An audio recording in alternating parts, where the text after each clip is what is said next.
Mm.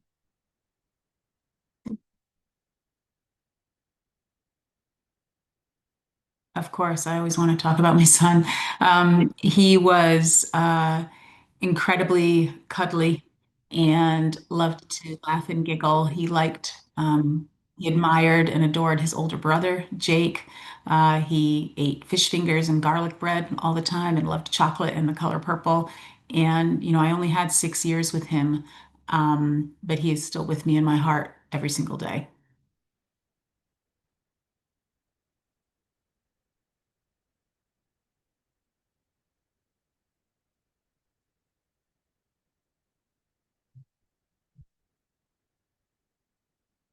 Ooh, I would say a lot of the first year, in all honesty, I've got kind of a Swiss cheese memory of. Trauma will do that to you. Um, those first that first day, I mean, they are now kind of in day two at the moment, was still just absolute shock and not understanding how this could happen, what could happen, not being able to process at all the magnitude of it or the fact that my son was gone. And really, I mean, I think I just walked through a cloud for quite some time because you just don't know how to be. It's completely overwhelming and numbing at the exact same time. And even just knowing what to do, I had to, if it hadn't been for friends taking charge to lead things like his funeral, I had no idea what to do, where to go, how you can't think in those times. So, I was just focused on my husband and our surviving son, and just through the grace of my friends, was able to get through those first few weeks.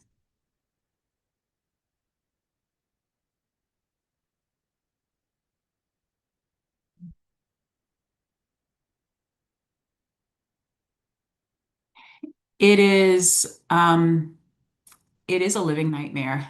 It is deja vu. It is triggering. It makes me sick to my stomach and breaks my heart all over again because I remember, not that I ever forget, but it brings back the day in excruciating detail of my experience and since then.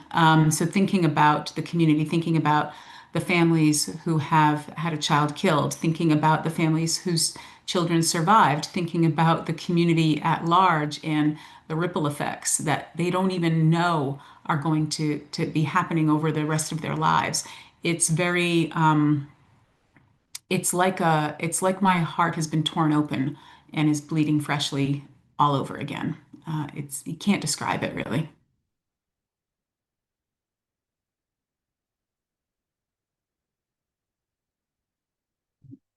Yeah.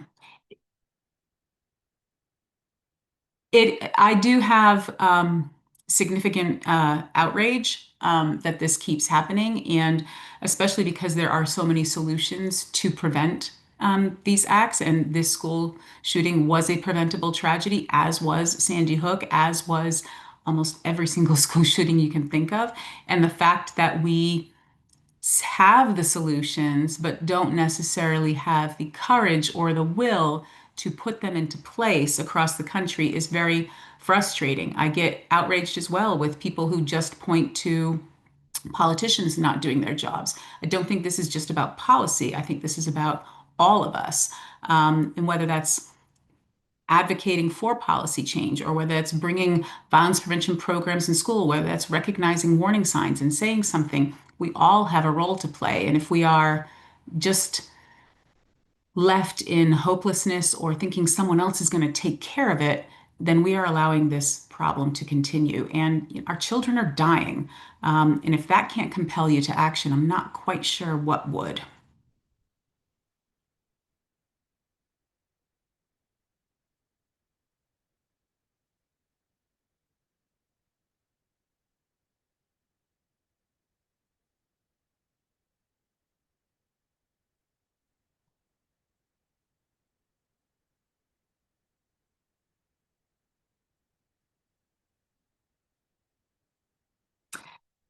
Um, I would say give yourself time to process and grieve in whatever way you need to.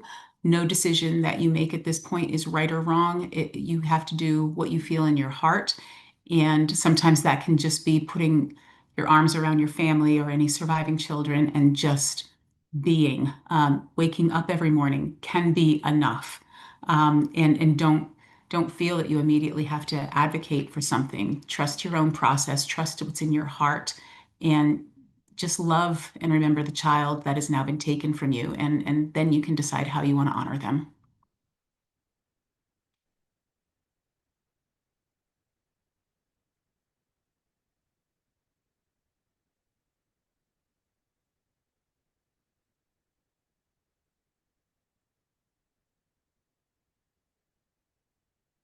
Yeah, and I would say healing is an interesting word, and one that I don't tend to use a lot because I'm nearly 13 years after Dylan's murder, and I am not healed, and I don't think I ever will be healed. It's about moving through and forward, not moving on.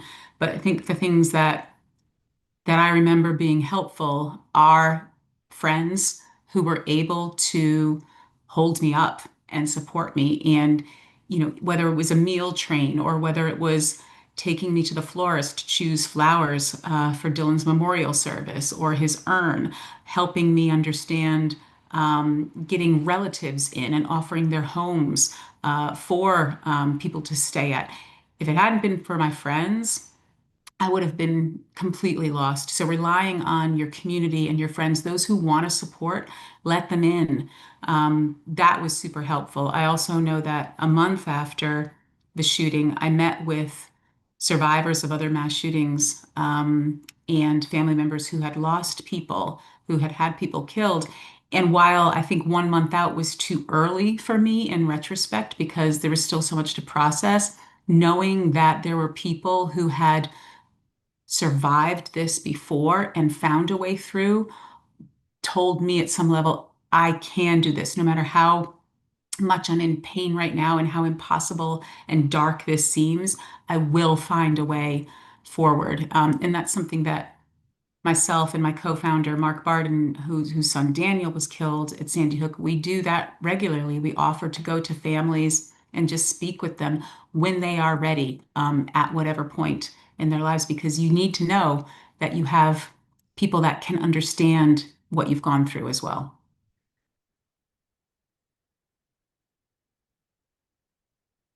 Mm.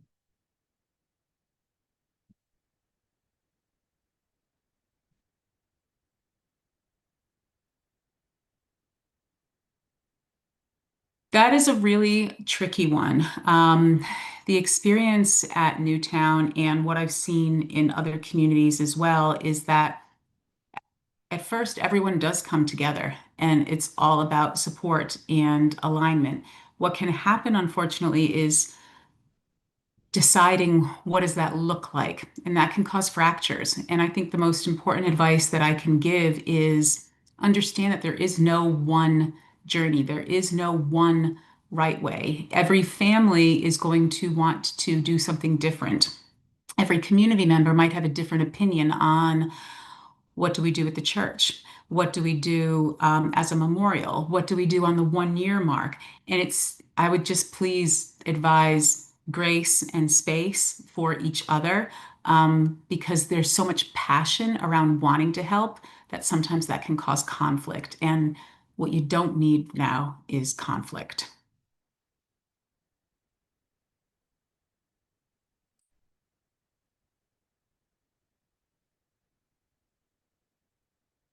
Mm.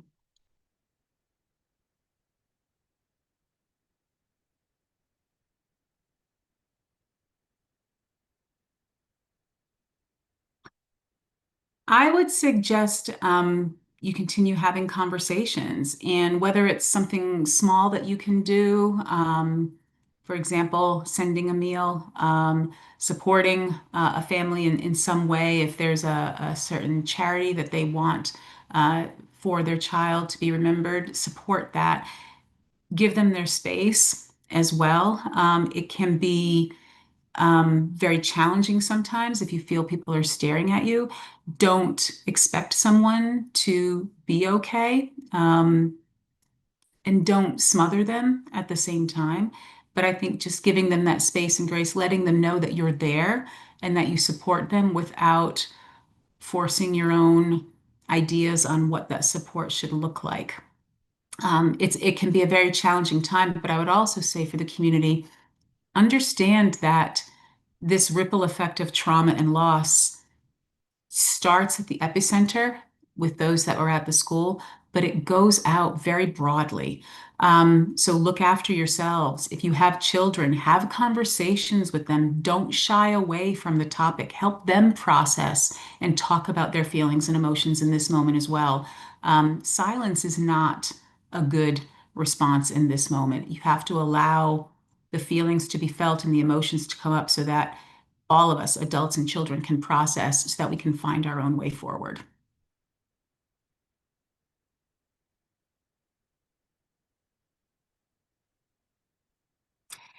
There's been a lot of change. The tragedy at Sandy Hook's school really reignited a movement that had already been in existence. But I think the loss of such young children is enough to hurt anybody and compel them into action, perhaps more so.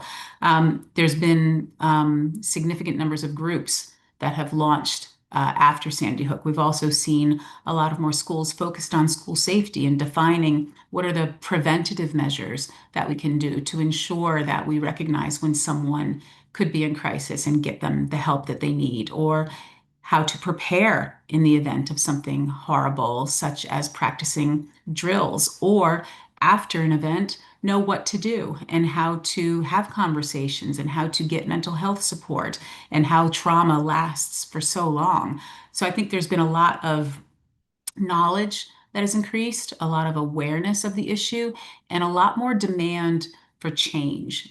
We don't always agree on what that change should be, but we all agree that we want to keep kids safe. And I think if we stay focused on that, we're going to continue to see more solutions come forward and be used.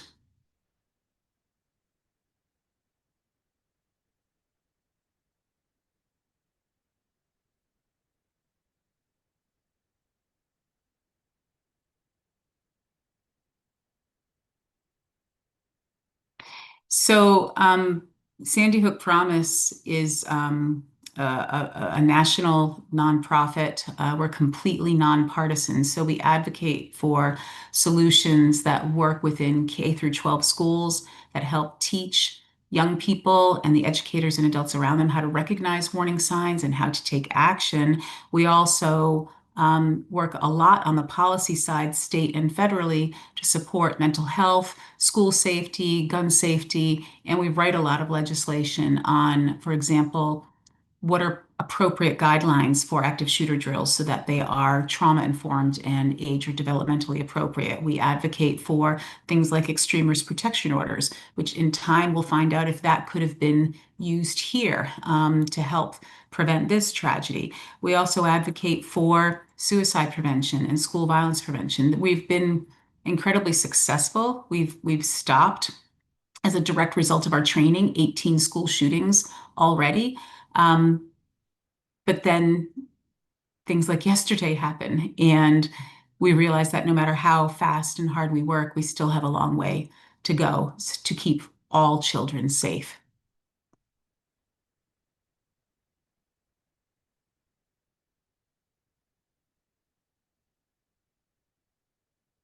Mhm.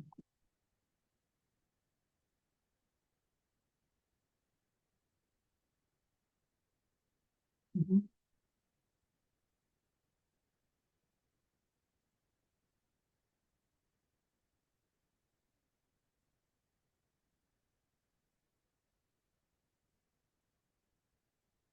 I would think that there's a lot of similarities here with the Sandy Hook shooting, and the more that we learn, there's very clearly signs of someone who was in crisis, who needed help, and early intervention is the most important way to prevent violence. So when this person was either isolated, marginalized, rejected, disconnected, all the way through to purchasing their weapons, the manifestos and the online activity, the following of gun influencers, and obviously the videos that he posted.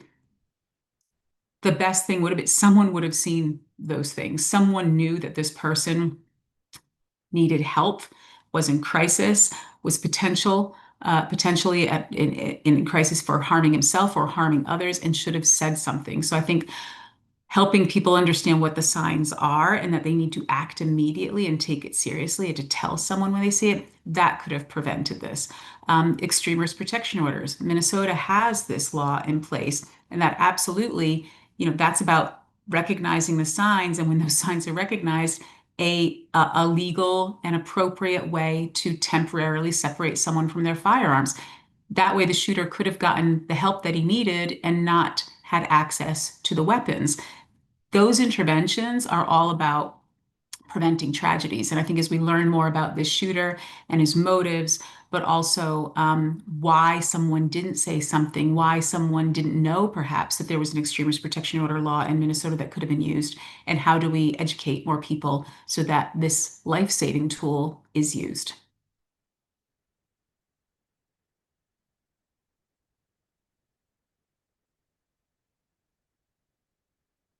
Yeah.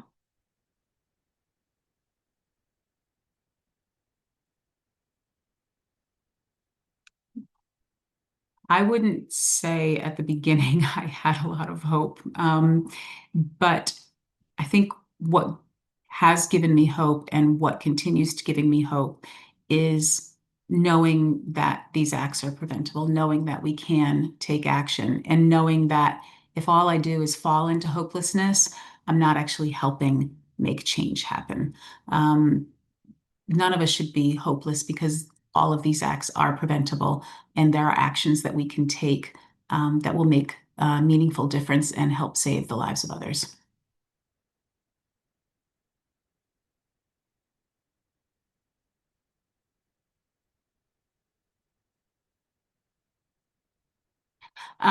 We would love everyone to join us. We have 12 million supporters already and are always open to more. You can go to sandyhookpromise.org, get more information, get involved. There's tons of actions you can take that are all also based on what your level of comfort is in terms of advocating for programs or policy.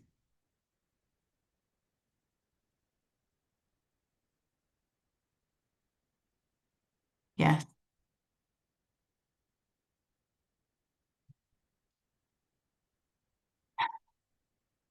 it helps me know that I'm doing something. And my staff are really good at reminding me that we need to celebrate the school shootings we've stopped, the suicides we've stopped, the training that we have delivered to 35 million people over the last few years. But I'm also, the sense of urgency continues to drive me because gun violence is still the number one killer of school-age children. So we can't stop until everyone is safe.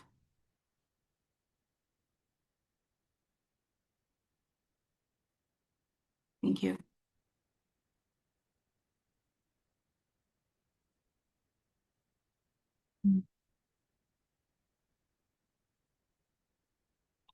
Thank you very much.